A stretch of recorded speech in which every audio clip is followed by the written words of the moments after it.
Hi friends, welcome to தியா சமையல். இன்றைக்கி என்ன சமைக்க போகிறோம்னா, நல்ல டேஸ்டான அதே சமயத்தில் ரொம்ப ஹெல்த்தியான இந்த வெயிலுக்கு குளிர்ச்சி தரக்கூடிய ராகி மாவு வச்சு ஒரு தோசை தான் பண்ண போகிறோம். ஊற வைக்க வேண்டாம், அரைக்க வேண்டாம், புளிக்க வைக்க வேண்டாம். இன்ஸ்டன்ட் மாவை யூஸ் பண்ணி நல்ல மொறுன்னு தோசை செய்யலாம் வாங்க. அதுக்கு முன்னாடி இப்போ தான் ஃபர்ஸ்ட் டைம் என் சேனலை பார்க்குறீங்கன்னா என் சேனலை சப்ஸ்கிரைப் பண்ணிவிட்டு பக்கத்தில் இருக்க பெல் ஐக்கானை கிளிக் பண்ணிவிட்டு வாங்க. மாவு கரைக்க ஒரு அகலமான பாத்திரமாக எடுத்துக்கோங்க. 1 கப்பு ராகி மாவை பாத்திரத்தில் சேர்த்துக்கோங்க. நான் கடையில் வாங்கின இன்ஸ்டன்ட் மாவை தான் சேர்த்துக்கிறேன். இந்த ராகியோட அளவை வச்சு தான் மற்ற பொருளையும் அளக்க போகிறோம். 1/2 கப் ரவை சேர்த்துக்கோங்க. ரவை வந்து சின்ன ரவையாக எடுத்துக்கோங்க. வீட்டில் நம்ம உப்புமாக்கு செய்வோம்ல அந்த ரவையை எடுத்துக்கோங்க. 1/2 கப் அரிசி மாவு எடுத்துக்கோங்க. 1 கப் ராகிக்கு 1/2 கப் ரவை, 1/2 கப் அரிசி மாவு. 1/2 ஸ்பூன் சீரகம் சேர்த்துக்கோங்க. தேவையான அளவு உப்பு சேர்த்துக்கோங்க. 1/4 ஸ்பூன் பெருங்காயத்தூள் சேர்த்துக்கோங்க. 1 துண்டு இஞ்சி நல்லா பொடிசாக நறுக்கி சேர்த்துக்கோங்க. 2 பச்சை மிளகாவை பொடிசாக நறுக்கி சேர்த்துக்கோங்க. உங்கள் காரத்துக்கு ஏற்ப நீங்கள் கூடவோ குறைவோ சேர்த்துக்கலாம். ஒரு மீடியம் சைஸ் வெங்காயத்தை நல்லா பொடிசாக நறுக்கி சேர்த்துக்கோங்க.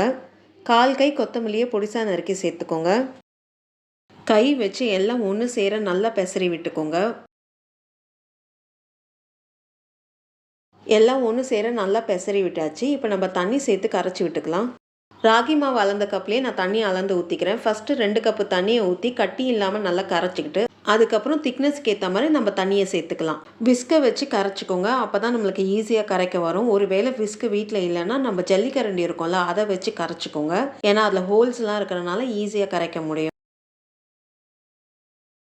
கொஞ்சம் கூட கட்டித்தன்மை இல்லாமல் நல்லா கரைச்சி விட்டுட்டேன். இப்போ திக்னஸ்க்கு ஏற்ற மாதிரி நம்ம தண்ணியை சேர்த்துக்கலாம். மாவோடைய திக்னஸ்ன்னு பார்த்தீங்கன்னா நல்லா நீர்க்க இருக்கணும். தவாவில் ஊற்றினா நிற்கக்கூடாது, அப்படியே ஓடணும். அந்த அளவுக்கு நீர்க்க இருக்கணும். இன்னும் 1 கப்பு தண்ணி எடுத்து கொஞ்சம் கொஞ்சமாக சேர்த்து நல்லா கலந்து விட்டுட்டே இருங்க. மாவு வந்து நீர்க்க வர வரைக்கும் நீங்கள் தண்ணியை சேர்த்து கலந்துக்கோங்க. 1 கப்பு ஃபுல்லாக சேர்த்து நல்லா கலந்து விட்டு நல்லா நீர்க்க வந்துருக்கு பாருங்கள். இந்த அளவுக்கு தான் நீர்க்க இருக்கணும். மொத்தம் 3 கப்பு தண்ணி நம்ம சேர்த்துருக்கோம்.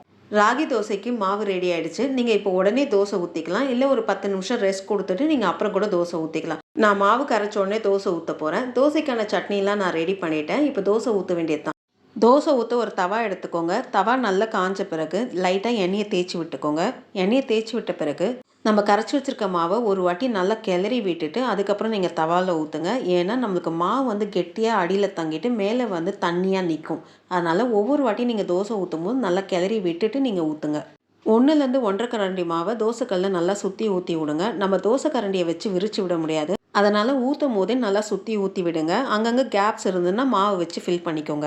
1 ஸ்பூன் எண்ணெயை தோசையை சுற்றியும் மேலேயும் நல்லா ஊற்றி விட்டுக்கோங்க. 2 நிமிஷம் மீடியம் ஃப்ளேமில் நல்லா வேகட்டும். அடியில் நல்லா முறுமுறுன்னு ஆகி மேலே நல்லா வெந்து வரும். 2 நிமிஷம் மீடியம் ஃப்ளேமில் தோசை நல்லா அடியில் முறுமுறுன்னு ஆகி மேலேயும் நல்லா வெந்து வந்திருக்கு. அப்படியே திருப்பி போடுங்க. திருப்பி போட்டு ஒரு 30 செகண்ட் விட்டால் போதும். ஏன்னா மேலே நல்லா வெந்திருக்கு. லைட்டாக முறுமுறுன்னு ஆகிறதுக்காக ஒரு 30 செகண்ட் விட்டால் போதும். இன்னொரு பக்கமும் நல்லா முறுமுறுன்னு வெந்து வந்திருக்கு. இப்போ இதை ஒரு பிளேட்டுக்கு மாற்றிக்கோங்க. இதே மாதிரி இருக்கிற மாவை நல்லா கிறிஸ்பியாக ஒரு தோசை சுட்டு சட்னியோடு வச்சு சாப்பிட்டு பாருங்கள். டேஸ்ட்டாகவும் இருக்கும். அதே சமயத்தில் ஹெல்த்தியான பிரேக்ஃபாஸ்ட் சாப்பிட்ட ஒரு திருப்தியும் இருக்கும். இந்த வீடியோ உங்களுக்கு பிடிச்சிருக்குன்னு நினைக்கிறேன். அப்படியே ஒரு லைக்கை தட்டுங்க. மறக்காமல் என் சேனலை சப்ஸ்கிரைப் பண்ணிவிட்டு பக்கத்தில் இருக்க பெல் ஐக்கானை கிளிக் பண்ணுங்கள். வரும் நாட்கள் இனிதே அமைய நல்வாழ்த்துக்கள். நன்றி, வணக்கம்.